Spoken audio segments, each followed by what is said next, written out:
I have probably taught yes and to tens of thousands of human beings over the years. And it is one of the most aha moments for people when they play those 2 rounds. They're like, oh my goodness. Hi, I'm Dr Jodi Richardson, and this is, well, hello anxiety. In a world that often moves too fast, we're here to pause, breathe, and understand anxiety together. Each episode will explore practical strategies, share honest conversations, and uncover the science behind anxiety and well-being, all while creating a space where it's okay to not be okay. Let's continue this journey together. Dara, thank you so much for sharing some more of your time with us, because we had such a rich conversation last week. So if you're just coming into this podcast today, we are starting part 2 of my conversation with Dara Simkin, who is Australia's leading play at work expert. She's the co-author of Full Stack Human with Tane Hunter. She is a mum and the founder of Culture Hero. So many hats like all of us. Last week, we had a really rich conversation about the brain and the nervous system and how so many people feel this tension between wanting to grow and adapt and also wanting to sort of like protect themselves and stay alive, and how we can resist change. And we also talked about play and how it doesn't have to be sort of a one and done on a Saturday afternoon or once a month, which is how I was kind of looking at it. So we talked last week too about integration, Dara, and you shared one example of play for you each week. Can you help listeners to have an insight into, because there are different play personalities, into some of the other ways people might be able to bring more play into each and every day? So I will go ahead and share the play personalities by Dr. Stuart Brown, because I think that will just shed a very specific light on each one. Brilliant. So there is the creator, which is high openness to experience, gets more creative benefits from designing and building things, thrives on novelty, complexity, and creation. There's the competitor, which is a high playfulness trait, gets a lot of energy out of competitive elements. So you like challenges, rules, strategic thinking. You like contests and games and things like that. There's an explorer that's really sensation seeking, very curious, driven by new experiences. So that might be going into an unfamiliar place. I think oftentimes, especially when it comes to this play personality, we get stuck in autopilot. We go to the same cafe, we order the same coffee. I sometimes make a joke. It's like, go to a different coffee and get a cappuccino instead of a latte and start building new neural pathways in your brain. Yes. We get to work.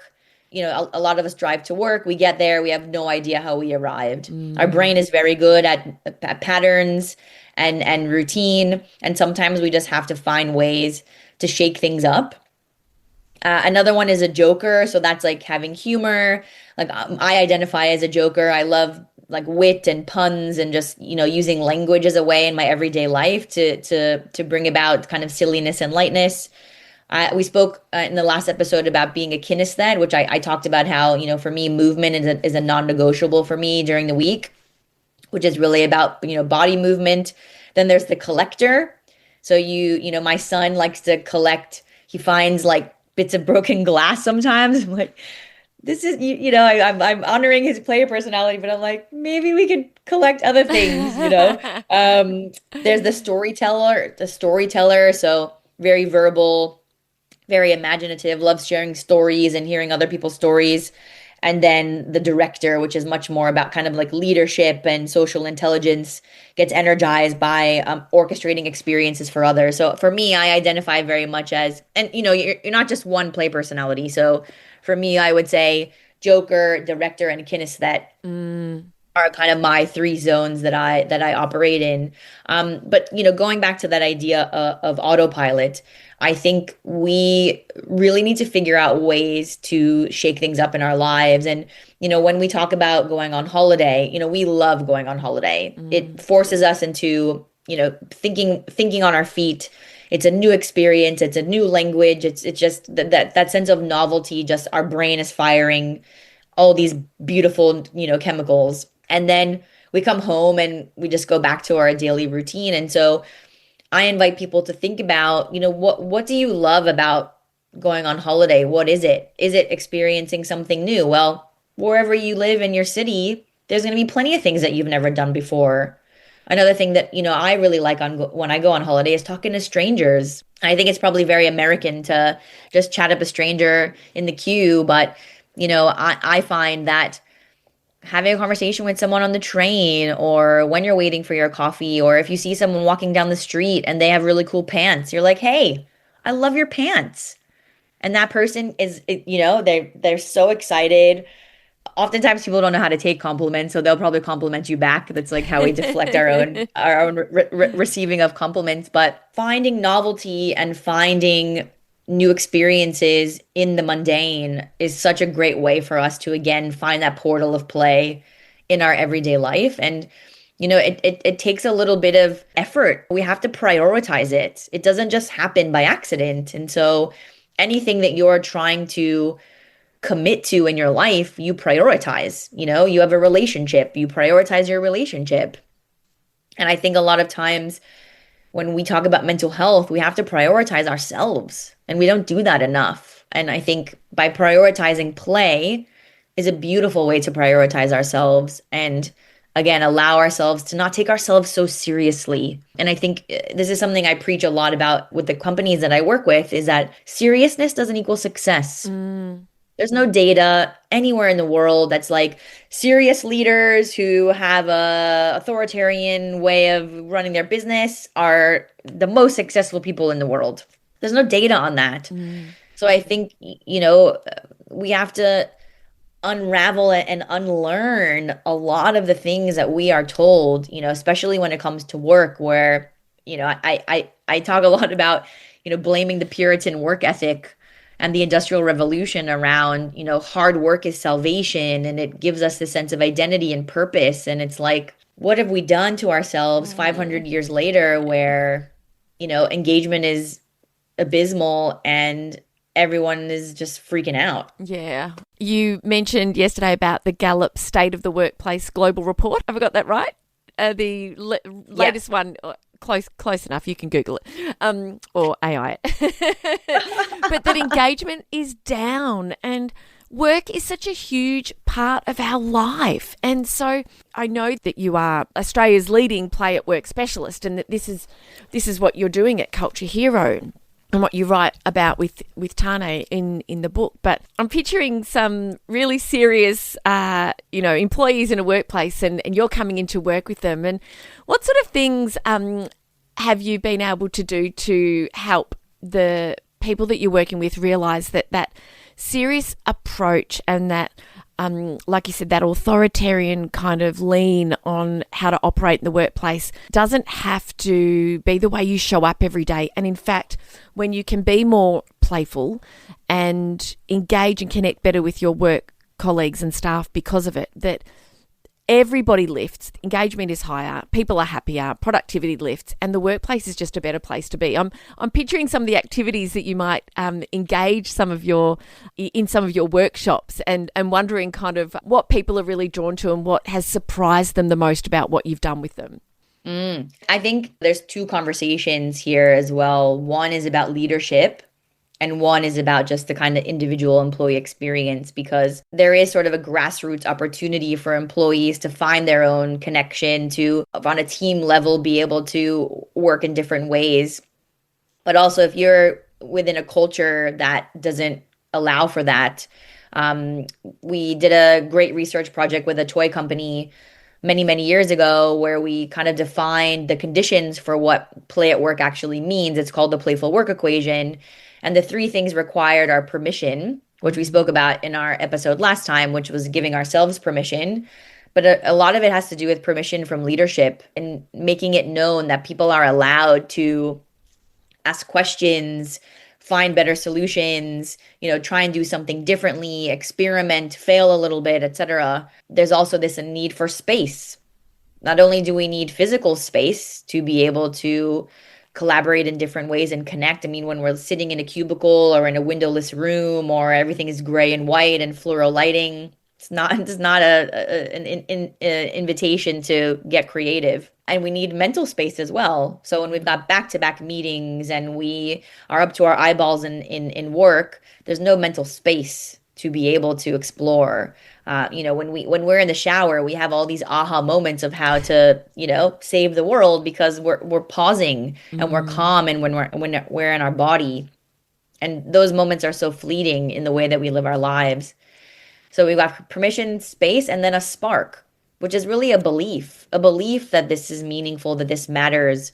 A spark can also be an item, like putting some Lego on the table during a meeting and say, we're going to build our ideas versus just talk about them. We need these signals in order to know that it's okay. And putting a ping pong table or bean bags or whatever it is in an office, it's just theater. If people are going to go and play ping pong and be seen as, why do they have time to do that? Like, what are they even doing over there? And they're going to be, chastised for giving it a go. It's just, kind of like innovation theater. So it's tricky because as an employee of an organization, we don't necessarily have control over the environment that's being created for us. And that can create a sense of helplessness and hopelessness, right? So I'm kind of going on a bit of a non sequitur, but I think, when we talk about play at work, naming this stuff is really important because, just being like, yes, play at work is amazing and let's do it. It's like, actually, what system do you exist in? What's your environment and the conditions being created? Because if it's not available to you, then it makes it very hard. And so what I'm finding is that, especially when we talk about lack of engagement, it's like we have a people problem. People are burnt out and they're overwhelmed, and we're gonna throw wellness apps at them, and we're gonna throw perks, and we're gonna all this stuff that businesses are spending millions of dollars on, when actually they're just funding and suppressing recovery simultaneously. So it's like, you're creating a relatively toxic work environment where people are overwhelmed. They have no time, no space to even think about anything besides the thing in front of them, which creates a sense of disengagement, quiet quitting, quiet cracking. And then we're going to try and fix it through these band-aid ways of doing things, which are usually very disparate. They don't make sense. It's like everyone gets a Fitbit. Woohoo! But when they are staying at the office past 7 o'clock, who cares? Yeah. And so, from an individual perspective, then when we switch the focus, what conditions in our lives do we have control over? And oftentimes it isn't at work if we work for someone else. So we can control the conditions around who we connect with, our relational conditions, who we surround ourselves with. Like in the last episode, we spoke about how going and finding someone who is your kind of curious, playful friend, to be your kind of feel-good shaman when you're not in a great place is a great thing to do. There's an amazing psychiatrist called Ned Hallowell. He talks about vitamin C, which is vitamin connect, and how important it is to our mental health and well-being. So who are we surrounding ourselves with? And that's at home, at work, in our everyday lives. Where are we getting our information from? So a big part of Tane's body of work is around intelligent optimism. How are we seeking out better information? How are we finding proof that the world isn't on fire? And it is. It's not about like blindly going, everything's fine. It's like the world is on fire, and there's also plenty of people globally who are fighting climate change and giving people more access to clean water and fighting disease. And, so it's being able to hold more than one reality, because there is more than one reality. Everything isn't being destroyed. There's also amazing things going on in the world, and we have to be able to go and find it and seek it out. Seeking out fact-based reasons that a better future is being built. So that's our information conditions, right? And then also our physical and wellness conditions. How are we eating? How are we sleeping? How are we exercising? Those conditions in our life we have control over, and that's going to give us more capacity to deal with harder things, right? And so a lot of this has to do with bandwidth. If we don't have a lot of bandwidth, it's very hard to do anything. And that's something that's been a huge learning journey in my own mental health, is asking myself, where is my energy going? And what is giving me energy? And oftentimes, we're just putting our energy into having a bottle of wine and Netflix, or we're putting our energy into a toxic relationship, or we're putting our energy into whatever else. And it's not filling us. It's just depleting, depleting, depleting. So I think a big question for people listening to ask themselves is, where's my energy going and where am I getting my energy from? And that for me is a real revelation around how we can navigate things, because we talk a lot about resilience, right? And we can't be resilient when we don't have bandwidth. No. We have to have a conversation about our conditions and our capacity before we can talk about being resilient. Dara, thank you so much, because context matters. And I think listeners will feel seen and understood by what you've just shared. And I know you're leading up to sharing some of the activities. We'd love to hear about, if you can share a little bit about some of the things that you're doing in workplaces. So one of my favorite kind of methods that I use when I go into a workplace is around improvisation. I did a lot of improvisation. That must make everyone feel anxious. Improv. Yeah. So and again, when I start to talk about improv, I usually frame it as how much of your day is improvised. Most. Yeah. Yeah. 80 or 90% of your day is improvised. Anytime you speak to a human being, it is unscripted. We are constantly thinking on our feet. And then I ask people to raise their hand if they've ever received formal improv training, and nobody raises their hand. So 80 or 90% of our day is improvised, and we're just figuring it out when it's actually a skill that we can learn and practice. And so what I usually start with is the concept of yes and, which is really about accepting the reality and building on it. And I use the activity of let's play yes but and let's play yes and. Would you like to play? I'll give it a go. Okay, so we'll play a quick round of yes but. Okay. Because I think it's good to feel the difference in the way our conversation will go. Okay. So let's say we're going to plan a party. I'm going to offer a party idea, and you're going to say yes but and explain why. I'm going to respond with yes but, and we'll just go back and forth maybe 5 or 6 times, attempting to plan a party with using yes but. Okay. Hey, Jodi, I would love to plan a party that's got a theme around how to be human in a world ruled by technology. Yes, but I wonder if people are going to really understand the theme and if they're actually going to want to come to a party that's based around that. Yeah, but I feel like people really need connection right now. That would be a big premise of the party. I feel like creating a party invitation about how to be more human is like what people need. Yes, but it doesn't sound really fun. Yeah, but being human is fun. That, like fun is a fundamental part of our, we've been dancing and singing and telling stories since the beginning of time. So what I'm noticing here, because I am getting stuck, is that I'm naturally going down all the reasons why this isn't going to work. And you're using yes, but you're actually rebutting me with a yes, but, which I didn't expect.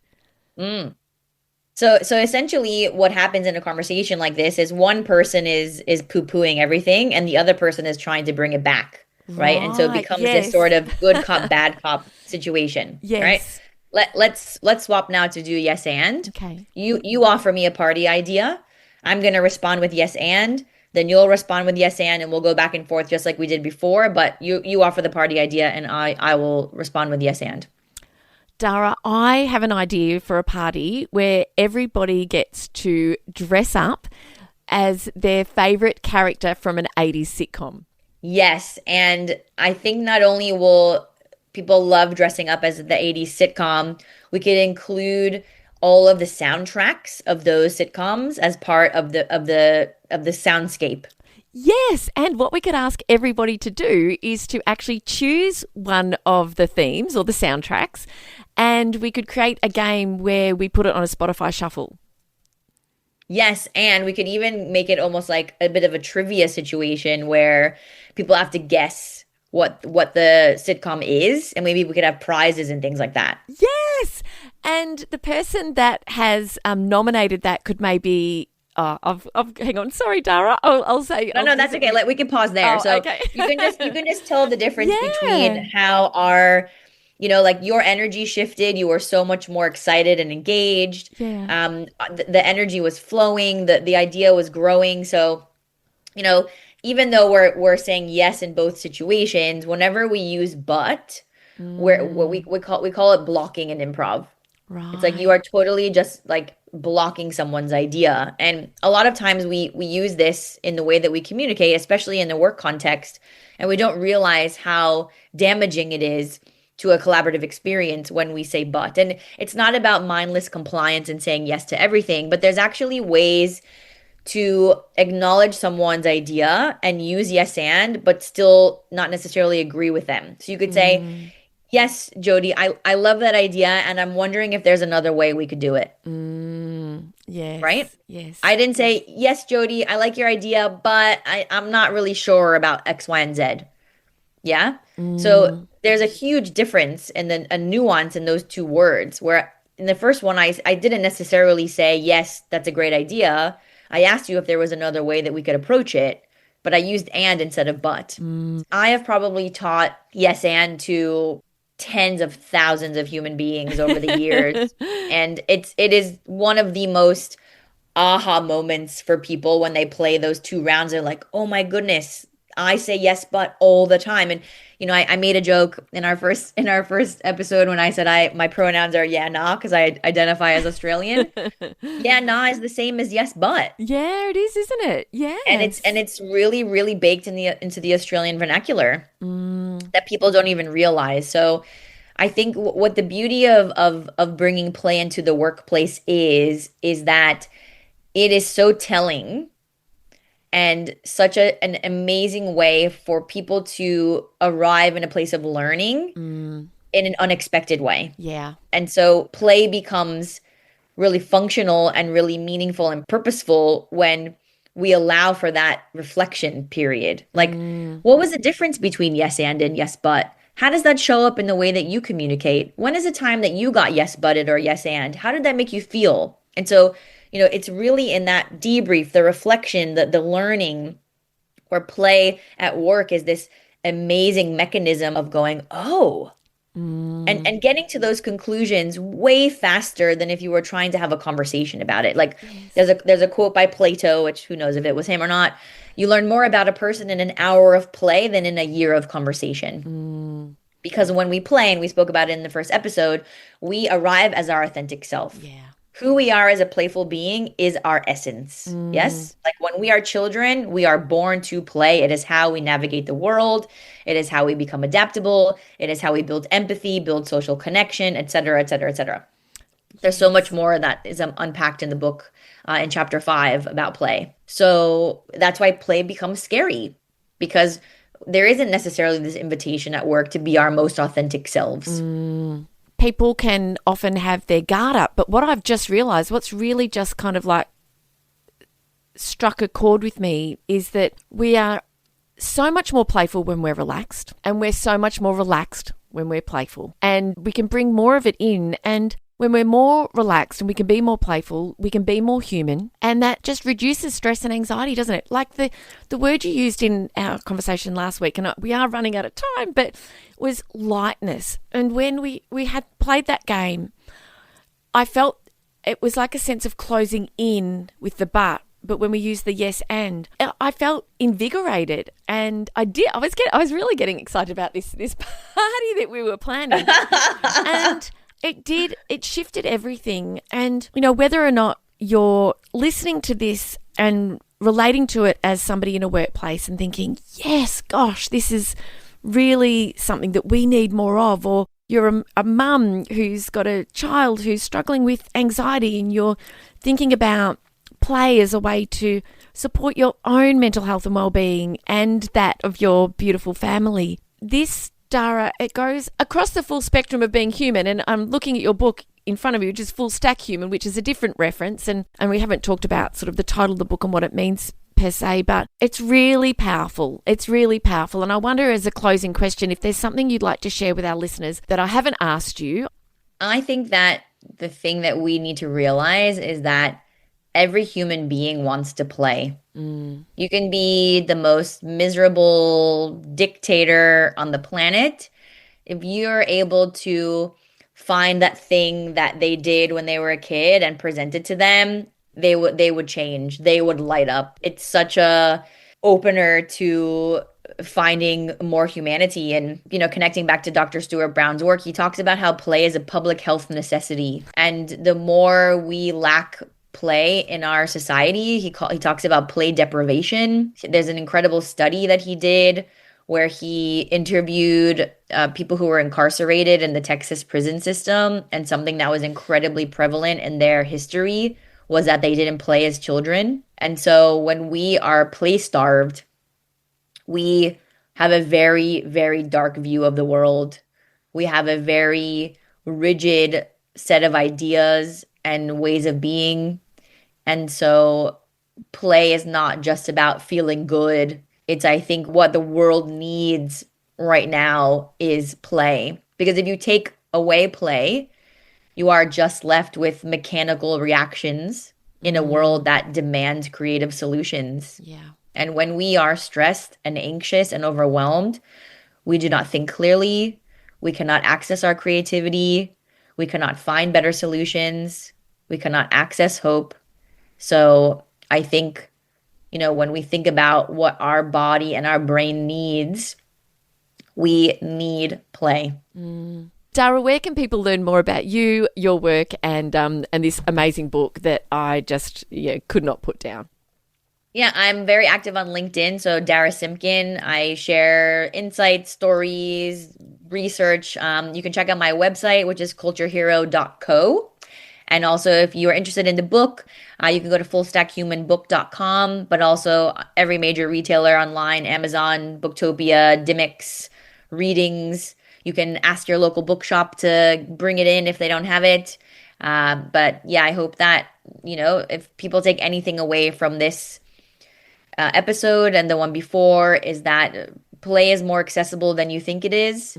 We just have to give ourselves permission to do it and make it a priority in our lives.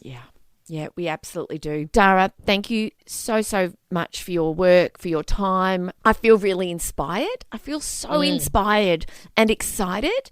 And I hope that you as a listener feel the same. We'll be sharing about this on LinkedIn, on socials. Please join us. Let us know what you think.